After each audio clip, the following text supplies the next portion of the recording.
여러분 반갑습니다.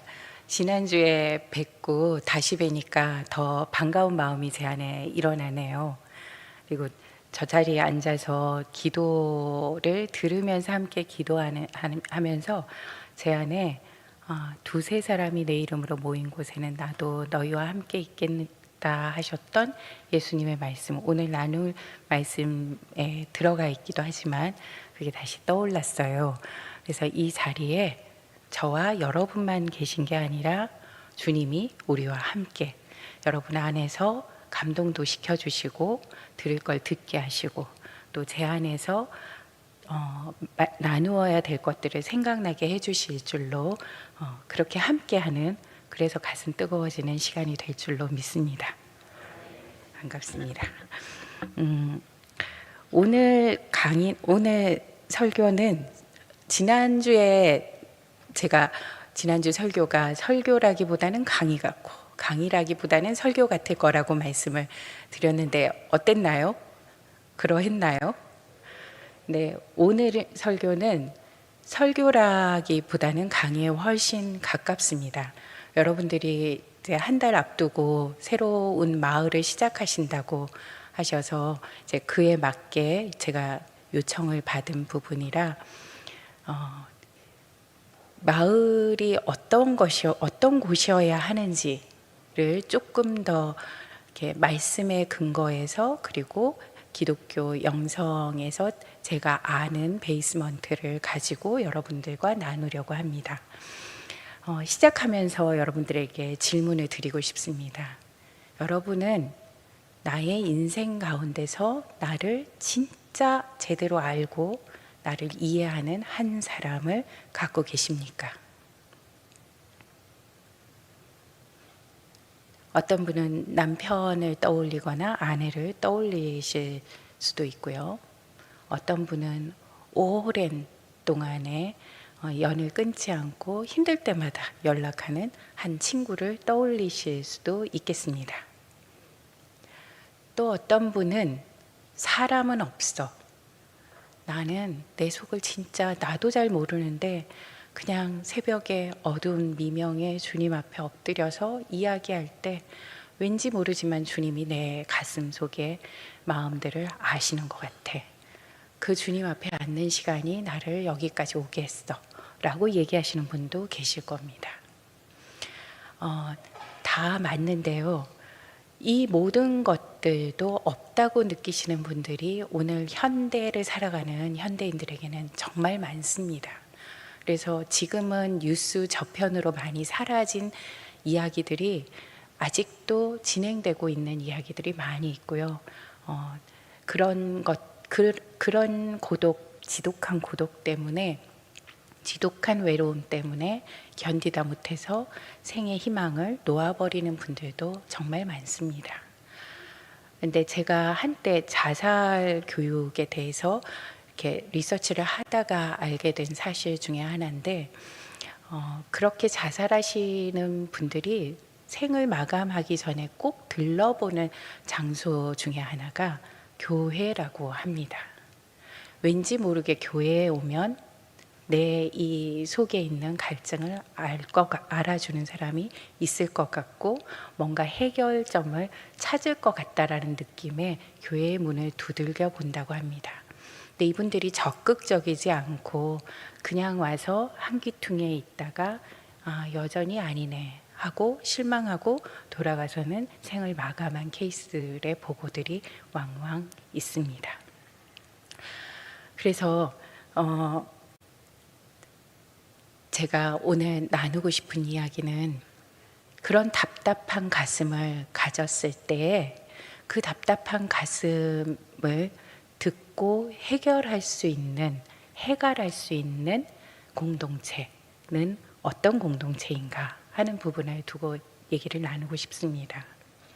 오늘 본문에 솔로몬 왕이 구한 것이 무엇이라고 했는지 혹시 읽으면서 기억나십니까? 네, 오늘 설교 제목이기도 한데요. 듣는 마음입니다. 솔로몬이 이 듣는 마음을 왜 구했는지를 보면 전후 맥락 속에서 한 사건을 우리가 유명한 사건으로 기억을 합니다. 지혜로운 재판. 그러니까 한 여인이 있었지요. 그 여인이 이웃집 여인과 특이하게 같은 시기에 아이를 출산합니다. 그리고 그 출산한 아이와 함께 누워있고 잠자는 사이에 이웃집 여인의 아이가 죽은 것을 알게 되고, 이 죽은 아이를 가진 여인이 자신의 아이와 이 여인의 아이를 바꿔치기 하지요. 그리고 아침이 되어서 날이 밝아서 이 살아있는 아이가 내 아이다라고 얘기하는 분쟁이 일어나게 됩니다. 그리고 그 분쟁 끝에 솔로몬 왕에게 와서 이 문제를 해결해 달라고 요청을 하지요. 그때 누가 본 사람도 없고 증거도 없고 갓 태어난 아이, 똑같은 연령대의 아이여서 이 여인이 내 아이라는 것을 아무리 얘기해도 인정이 되어지지 않고 설명이 되어지지 않는 그런 때에 느꼈을 답답함. 그 답답함에 대해서 솔로몬은 듣는 마음으로 반응을 합니다. 첫 번째 솔로몬 왕이 했던 거는 자세히 양쪽의 사정을 차례대로 잘 듣지요. 잘 들을 때에 이 듣는다라는 말의 히브리어 원어의 뜻에 의하면 그냥 물리적인 소리를 듣는 히얼의 의미를 갖고 있고요. 또 더 깊이 귀 기울여 경청해서 그 뜻이 무엇인지 헤아리려고 하는 리스닝의 의미를 같이 갖고 있습니다. 거기에 히브리어 원어의 의미에는 한 가지가 더 들어가는데요. 수용성이라고 합니다. 이야기를 평가하거나 비판하지 않고 일단 되어지는 이야기를 있는 그대로 받아들이면서 듣습니다. 그런 다음에 이 이야기의 상황을 파악하고 속으로 숙고하지요. 그리고 분별해서 반응을 하는데요. 솔로몬의 반응을 기억하십니까? 뜬금없게 그 아이를 반으로 나눠서 각 여인에게 반반 나누어 주라고 이야기를 합니다. 이렇게 반응하는 걸 일어나자마자 그 아이의 진짜 엄마가 했던 반응과 가짜 엄마가 했던 반응이 분명하게 나뉘어지지요. 그러니까 아이의 목숨이 없어질 것을 걱정해서 아이를 아예 포기하지요. 그런 걸 보면서 솔로몬이 무엇이 참인지 거짓인지를 구분하고 재판을 제대로 하게 되어서 그 답답한 여인의 가슴이 어떻게 해결됐을지 여러분들이 상상하실 만하지요. 그 듣는 마음은 우리에게도 이렇게 깊이 헤아려서 듣는 마음을 발휘해주는 한 사람이 있다면 우리의 삶이 달라지고 우리의 영혼의 생명력이 불어넣어질 것입니다. 근데 그 듣는 마음은 솔로몬이 마음이라고 표현을 했잖아요. 이 마음은 히브리어 원어에 따르면 하트라는 심장이라는 의미를 가진 단어입니다. 근데 우리말에서 마음이라고 번역을 한 것처럼 한편으로는 거짓으로부터 참된 것을 구별해내는 능력을 같이 의미하기도 합니다. 그리고 또 다른 한편으로는 들을 때 머리로만 듣는 것이 아니라 가슴으로 같이 듣는 것을 의미합니다. 그래서 들은 것에 의해서 내 마음이 제대로 반응해서 반영해서 반응할 수 있도록 하는 것을 의미하지요. 그렇게 들을 때에는 무조건적으로 내 편을 들어주는 그런 들음이 아니고요. 있는 그대로 내 모습에 대해서 알아주는 그런 들음입니다. 근데 이렇게 듣는 분이 우리에게는 있지요. 그리스도 예수님. 그래서 새벽녘에 그분 앞에 엎드렸을 때 내 마음이 위로를 얻게 되는 거죠. 그런데 우리가 그렇게 깊이 듣기 이전에 거기까지 나아갈 수 있도록 우리를 도울 수 있는 존재들이 옆에 있는 같은 길을 가는 그리스도인들입니다. 그 그리스도인들 우리 안에도 이렇게 들을 수 있는 마음이 잠재적으로 있습니다. 오늘 제가 여러분들에게 나누는 이 경청은 어떤 경청인지를 여러분들과 같이 이야기하고 그 경청이 이루어질 수 있는 공동체 안에 있어야 될 3가지 지침을 같이 나누려고 합니다.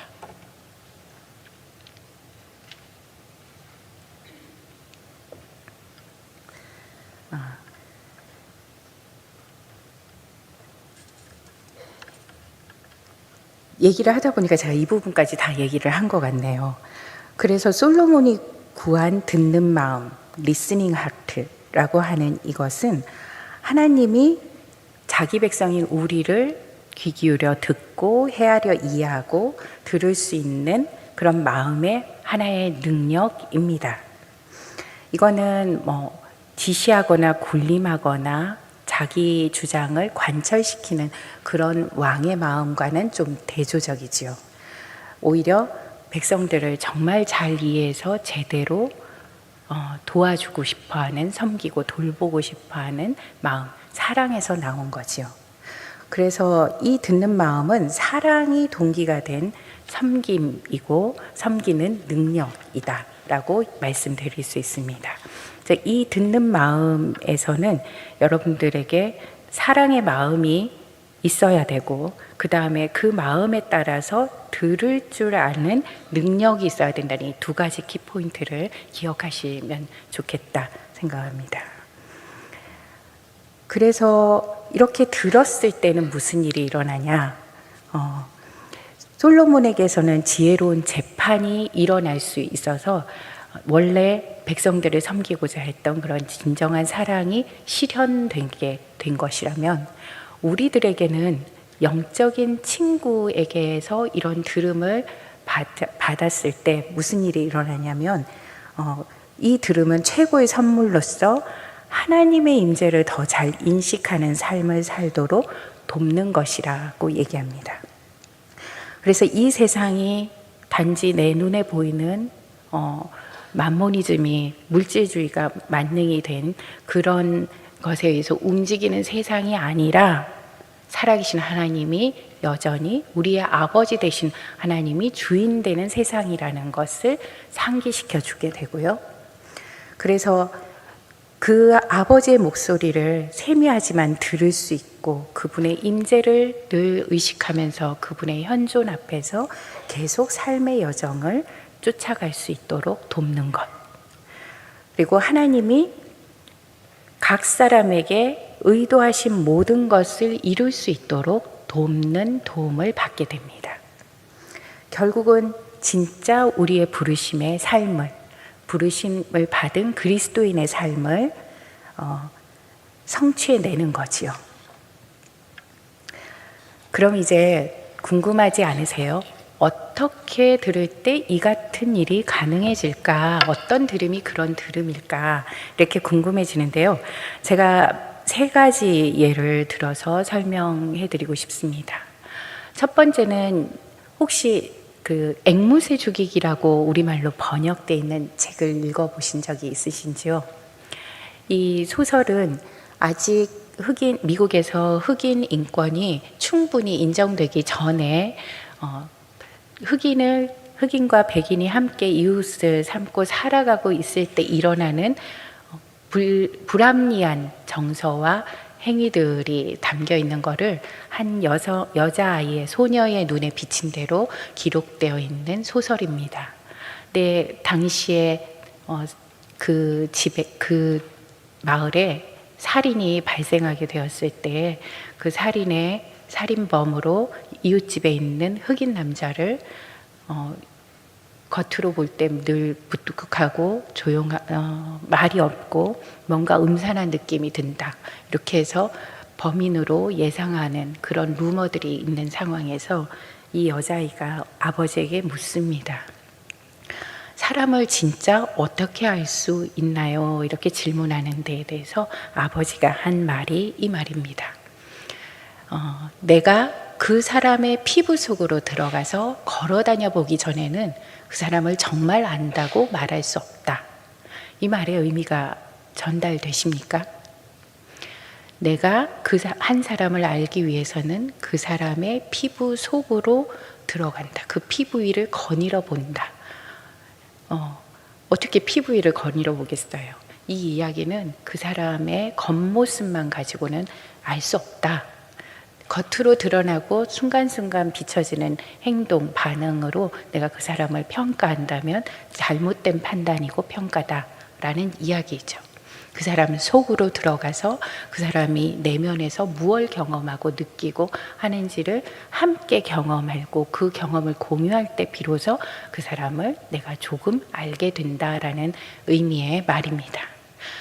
비슷한 맥락으로 현대 과학에서도 이런 지식을 추구해서 노벨 유전자학에서 노벨상을 받은 여성이 한 명 있습니다. 여성 과학자가 있는데 바바라 맥클린톤이라는 분이에요. 옥수수 알갱이를 연구하면서 유전자의 형태를 파악한 것으로 기여한 분인데요. 이분이 80세에 이제 죽음을 거의 앞두고 있을 즈음에 타임즈 기자, 여자 기자가 한 명 와서 인터뷰를 진행하게 되는 상황에서 나왔던 이야기입니다. 어떻게 당신은 그 유전자, 그 작은 알갱이 속에 있는 구조를, 그 유전 형태를 알 수 있었습니까? 라고 어떻게 알 수 있었는지 당신의 연구 비결이 뭡니까? 이렇게 물었어요. 거기에 대해서 바바라 맥클린톤이 그렇게 대답합니다. 그것이 그냥 내 눈앞에서 펼쳐졌어. 어떤 때에 펼쳐졌냐면 그것에 오롯이 집중하고 그것에 충분히 들어가서 그 옥수수 벽에 기대어 볼 때에 그냥 내 앞에 그 옥수수 알갱이가 커다랗게, 그 작은 것이 커다랗게 비치면서 그 속의 구조가 내 눈앞에 펼쳐졌어. 이렇게 대답을 했다고 합니다. 그가 한 말이 이 말입니다. 당신이 그 대상에 집중하며 그것에 기대어 보기 전에는 그 대상을 진실로 알 수 없습니다. 이것이 이렇게 문학이나 과학에만 있는 것이 아니고요. 기독교 영성에서 더 구체적으로 우리에게 체험되는 부분입니다. 기도에 대해서 이야기하면서 공통적으로 이야기하고 받아들여지는 부분이 정화, 조명, 연합의 단계를 거친다 하는 부분인데요. 우리가 하나님을 아는 방식입니다. 머리로 교리를 설명을 들어서 하나님 이런 분이야 하는 걸로 아는 걸 아는 거라고 여기지 않습니다. 하나님을 경험으로 제대로 알게 되었을 때 그때 안다라고 얘기하는데요. 부부가 오랜 세월 살아보면서 안다라고 얘기하는 그런 종류의 알을 이야기하지요. 그때 시작은 항상 정화로 시작합니다. 아까 듣는 것이 기관이 머리나 귀가 아니라 가슴이었지요. 정화는 이 가슴에 해당됩니다. 내 가슴 속에, 내 존재 속에, 내 머릿속의 생각과 창념들과 정서들이 여러분이 느끼는 게 진짜라고 느끼지만 우리가 느끼는 이 것들은 어떤 거는 부분적으로 진짜지만 많은 부분 가짜인 경우들이, 허상인 경우들이 많이 있습니다.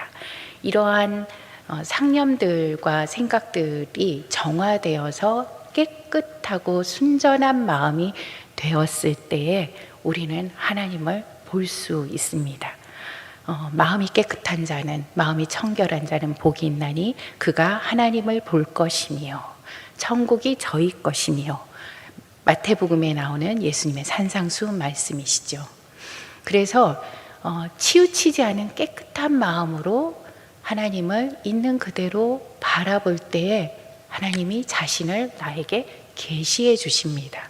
그래서 주어지는 지식이고 주어지는 알미입니다. 어떤 면에서는 아하, 직감적인 깨달음, 깨우침, 이런 것들이고요. 이렇게 깨우침을 받았을 때에는 항상 그렇게 깨우침을 받은 내가 변화를 일으키는 것을 동반합니다. 한번 떠올려 보세요. 여러분들이 하나님이 진짜 나를 사랑하시는 분이구나 라고 깨달았을 때 여러분 안에 변화가 일어나지요. 내 삶이 변했다라는 것들을 주변에서 알아차리기도 하지만 그 직전에 시작부터 변화가 있습니다. 내가 나를 정말 사랑하시는 하나님이 내 삶 속에 함께 하시고 나를 이끌고 계시다라는 것을 알게 되었을 때에 나를 둘러싸고 있던 온갖 두려움들이 사라지는 것을 경험하지요. 내 존재의 변화를 가져옵니다. 그래서 이렇게 듣는 방식으로 얘기하는 것이 이것만 기억하셔도 여러분이 듣기에 변화가 될 수 있을 텐데요. 깨끗한 마음으로 내 온 마음을 기울여서 바라보는 것이고요. 그렇게 바라볼 때 허상이 아니라 그 이면에 꿰뚫어 보는 진실을 만나게 됩니다. 그게 나일 수도 있고 내 이웃일 수도 있고 하나님이실 수도 있습니다. 그렇게 진실을 만나게 되는 것은 내가 노력한 것이 아니라 논리적인 유추에 의한 추론에 의한 것이 아니라 하나님으로부터 주어지는 은혜의 선물이라고 합니다. 그러면 좀 정리를 해보죠. 그렇게 듣는 것을 기독교 영성에서는 관조적 경청 또는 관상적 경청이라고 합니다. 내 마음의 고요를 이룬 상태에서 아무 편견과 내 선입견, 의도를 내려놓고 없이 있는 그대로 바라보는 것을 이야기하고요. 그렇게 듣는 경청은 들려진 말과 아직 들려지지 않은 채 남아있는 말도 듣게 되지만 그것뿐만 아니라 내 앞에 있는 바로 그 사람에게 온몸으로 사랑 어린 현존을 가져오는 것이라고 합니다. 사랑하는 행위가 되는 것입니다. 보네퍼가 형제를 사랑함의 기초가 듣는 것이라고, 형제의 말에 귀를 기울이는 것이라고 성도의 공동생활에서 이야기하고 있는 것과 같은 거지요. 그래서 이렇게 들으면 말하는 사람 안에 그리고 듣는 사람과 말하는 사람 사이에 있는 성령의 현존을 인정하게 됩니다. 그렇게 존중하고 성령의 현존을 존중하면서 듣는 것이고요. 이렇게 듣는 것을 보고 있으면 그 분위기는 따뜻해집니다. 무심한 가운데서 시작된 경청으로 인해서 이 경청으로 인해서 분위기 안에 너와 내가 하나구나, 네가 내 마음을 아는구나, 이런 마음의 교류들이 일어나면서 훈훈한 훈기가 느껴지는 공동체가 형성되기 시작하고요. 그 공동체를 떠올릴 때, 그런 만남을 떠올릴 때는 내 안에 사랑이 일어나는 걸 느낍니다. 그리고 뭐라도 해주고 싶은 참여적인, 헌신적인 마음이 일어나게 되고요. 그리고 그런 경청은 기도 가운데서, 기도가 많은 침묵 안에서 이루어지는 경청이 됩니다.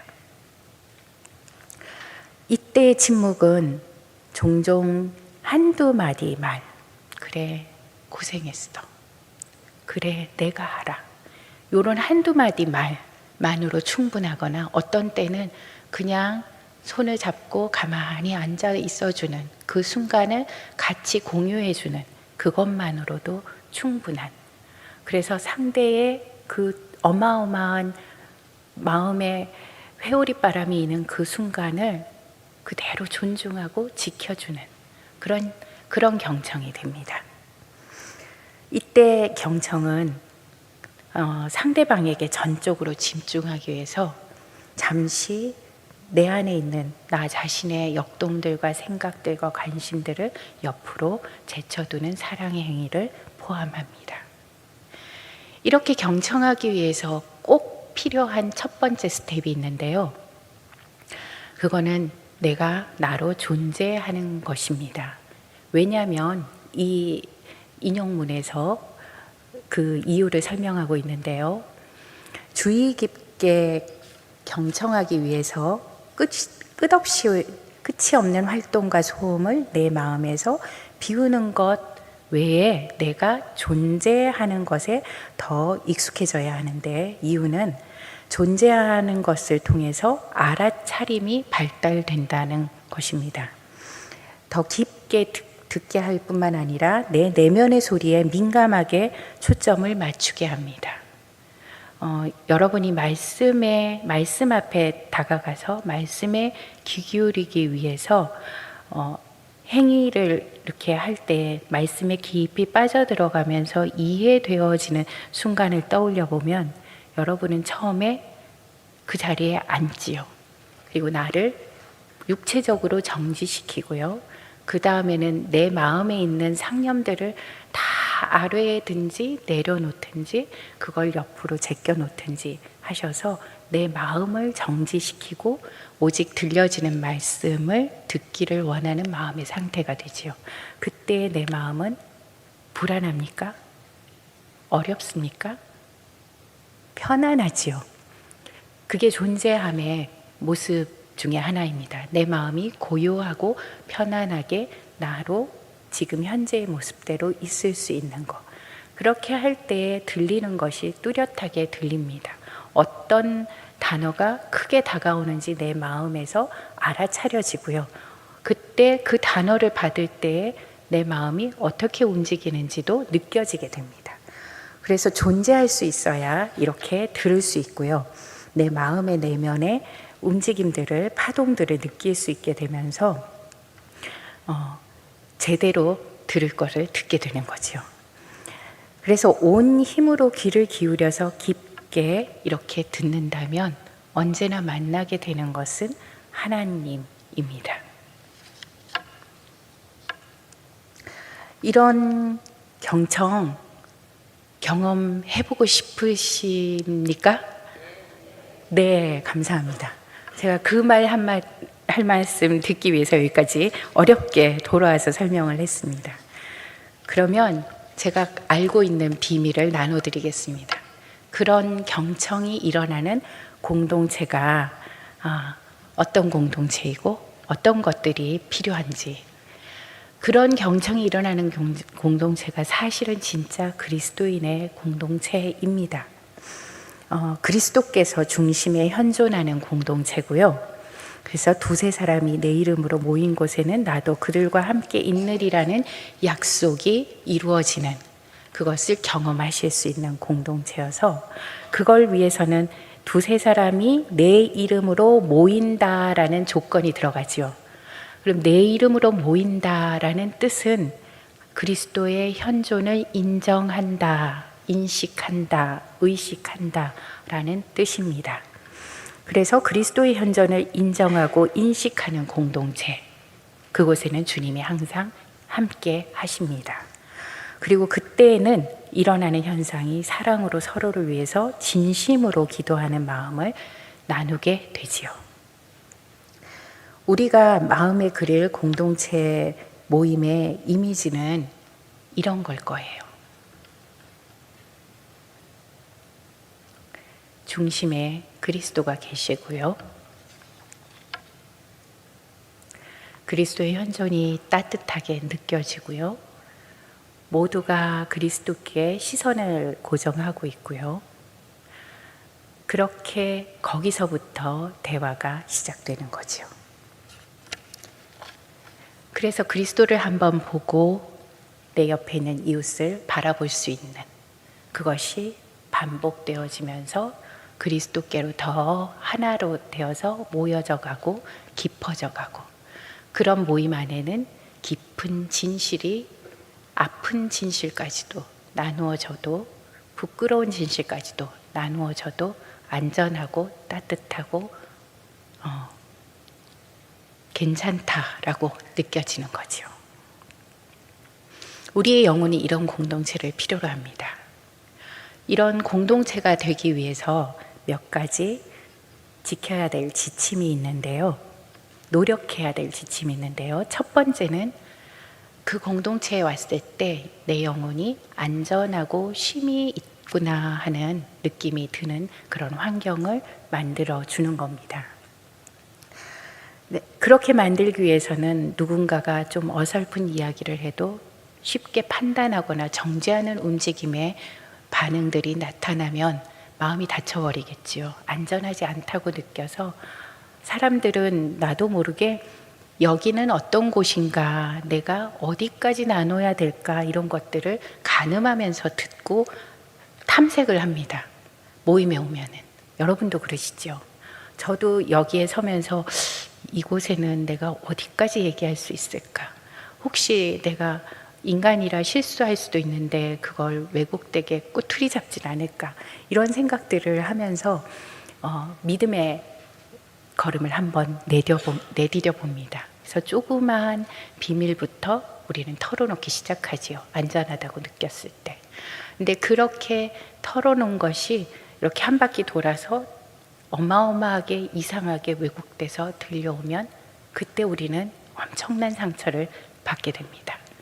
그리고 그렇게 상처받은 그곳에서는 다시는 이야기하지 않게 되지요. 그래서 안전한 거, 그러면서도 거룩하게 주님을 바라보는 공간이 굉장히 중요합니다. 그래서 우리가 이런 공간을 만들기 위해서 그리스도만을 향해서 집중할 수 있는 공간을 만들기 위해서 해야 되는 첫 번째는 쉽게 정죄하거나 판단하거나 조언하는 일을 멈춰야 합니다. 어떤 때는 그 사람의 이야기를 듣다 보면 그거 내가 아는데, 나는 이렇게 해결했는데, 이 방법이 정말 좋은데, 이런 생각이 올라옵니다. 그럴 때 우리는 좋은 동기에서 그 사람에게 그 이야기를 얘기해 주려고 하죠. 근데 사실은 사람은 천차만별이기 때문에 나에게는 하나님이 그 문제를 그렇게 해결하셨지만 다른 사람, 이 사람에게는 또 어떻게 이끌어 가실지 아무도 모르는 거거든요. 그래서 하나님이 그 문제를 해결해 가실 수 있도록, 그 영혼을 돌볼 수 있도록 우리는 공간을 제공해 주는 것이 제일 좋습니다. 중요한 것은 사람의 일이 아니라 성령의 일이기 때문에요. 그렇게 하기 위해서는 내가 옳을지라도 조언이나 내가 고치려고 하는 마음을 저항하는 것이 필요합니다. 그 다음에 필요한 것은 고요해서 주변에 산만해지지 않도록 이야기의 화제가 이리저리 왔다 갔다 하면 몰입할 수가 없게 됩니다. 한 사람씩 이야기를 충분히 듣고 다음 사람으로 넘어갈 수 있는, 몰입할 수 있는 환경이 필요합니다. 이렇게 몰입할 때에 그 사람 안에 계셔서 일하고 계신 성령의 흔적을 우리가 쫓아가게 되고요. 그렇게 되었을 때에는 겉에서 볼 때 감히 끼어들 수 없는 그런 거룩한 모습이 드러나게 됩니다. 그리고 이 모든 것들과 함께 중요한 부분으로 세 번째는 존중입니다. 구체적으로 어떤 존중이냐면 우리 각자는 나름대로 하나님과 관계를 맺고 있습니다. 그렇지요? 그렇지 않은 분 계신가요? 예, 단계는 좀 다를 수도 있고 또 그 관계 방식이 또 다를 수도 있습니다. 그렇지만 관계 맺고 있는 대상은 동일한 하나님 아버지, 그리스도, 우리의 주님이시죠. 그 주님과의 관계 방식에 대해서 그 관계의 스테이지, 단계에 대해서 존중하는 것이 필요합니다. 지금은 여기까지 가고 계시는구나. 이렇게 존중해주고 그 리듬과 관계 방식들이 잘 진행될 수 있도록 돕는 그런 것들이, 그런 존중이 반드시 있어야 합니다. 그리고 아까 먼저 나오기도 했지만 성령의 일이 일어나는 것이 중요하지요. 그렇게 하기 위해서는 우리 자신을 대신해서 누군가가 문제를 해결해 주려고 하게 되면 그때는 오히려 성령의 일이 일어나지 않습니다. 그래서 이 공동체 안에서 우리가 형제 자매의 어려움과 이야기를 들을 때는 그가 그 이야기와 그 어려움들을 충분히 겪고 나아갈 수 있도록 기도해 주면서 광야의 어려움과 그 갈증까지도, 필요라고 얘기했는데 번역이 좀 잘못된 것 같아요. 갈증까지도 경험하는 것을 허용하는 그런 넉넉함이 우리 안에 필요합니다. 그렇게 해서 결국 우리로 하여금 하나님 안에서 더 깊이 뿌리 내리도록 도움을 주게 되는 공동체지요. 이렇게 하기 위해서 영적 리더들의 경청이 가장 중요합니다. 어떤 공동체에서 리더는 모든 그룹원들에게 하나의 지침과 안내와 오리엔테이션이 됩니다. 그래서 리더가 여러분들이 리더의 자리에서 경청하는 모습을 보여줬을 때 다른 그룹원들이 아 저렇게 하는 거구나 하고 따라오실 수 있게 되지요.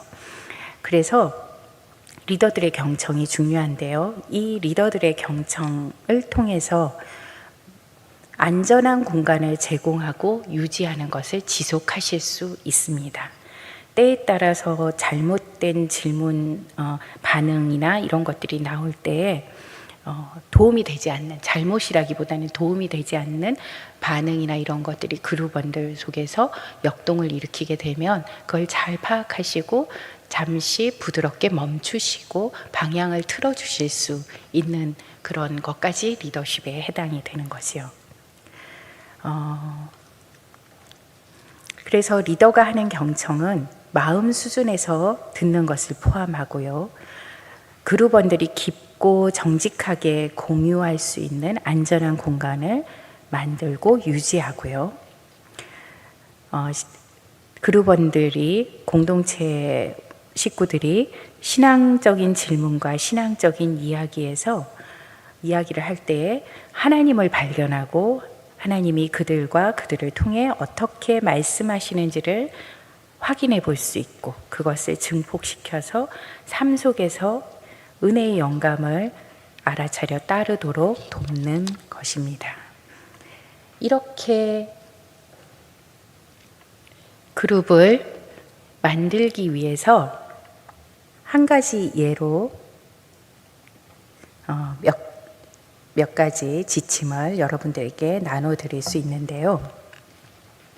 이때 소그룹을 시작하면서 우리는 이렇게 합니다라고 안내할 수 있는 거죠. 첫 번째는 우리 자신과 우리 삶을 있는 그대로 받아들이지만 지금 현재에서 스탑된 게 아니고 지금 현재에 가두어지지 않음을 인정합니다. 열어두는 거죠. 얼마든지 변화할 수 있는 것. 두 번째는 우리의 모임 가운데서 성령의 활동에 의해서 나의 가슴이 형성되고 변화되는 것을 허용하고 기대하는 거지요. 그걸 위해서 충고하거나 어떻게 하라고 넌지시 말하는 것까지 방해된다는 것을 인지하고 하지 않습니다. 세 번째는 우리가 침묵과 말의 균형을 연습합니다. 그러니까 모두가 어떤 한두 사람이 이야기를 독점하는 것을 하지 않고 모두가 골고루 돌아가면서 나눌 시간과 기회를 갖습니다. 그리고 네 번째는 사랑 안에서 진실만을 이야기하는 것을 연습할 것입니다. 관점이 다양하게 갖고 있지만 그 다양한 관점들을 인정해서 한 가지 이야기의 목소리만이 고집되어지지 않도록 사랑 안에서 내가 느끼는 것을 그대로 인정하면서 나눌 수 있는 것. 그리고 다섯 번째는 나에게도 적절하지만 다른 사람에게도 적절한 순간이 되었을 때에 내 안에 있는 강한 감정을 표현할 수 있다라고 이야기합니다. 이 부분에 대해서는 조금 이야기 혼란스러우실 수 있는데요. 때때로 나는 공동체가 받아들이기 힘든 그런 정서를 안고 있을 때가 있습니다. 그럴 때에 나는 준비가 되었다 해서 내 마음대로 그냥 그걸 확 화를 낸다든지 막 터뜨려 버리는 것이 아니라 공동체도 들을 준비가 되어 있다. 지금쯤이면 괜찮을 것 같다라는 분별이 섰을 때 그걸 겸손하게 있는 그대로 표현을 하는 거지요. 그걸 이야기하고요. 마지막 한 가지는 정말 중요한데요. 이미 아시겠지만 이 모든 모임에서 모두를 존중해서 들은 모든 이야기들을 나 자신의 이야기를 제외하고는 비밀에 붙이는 것을 약속하는 것입니다. 그래서 모임 밖에서는 회자되는 일이 없도록 하는 것. 이 마지막 거는 제일 중요한 이야기라고 볼 수 있습니다. 이런 공동체 꿈꾸실 수 있을까요? 예.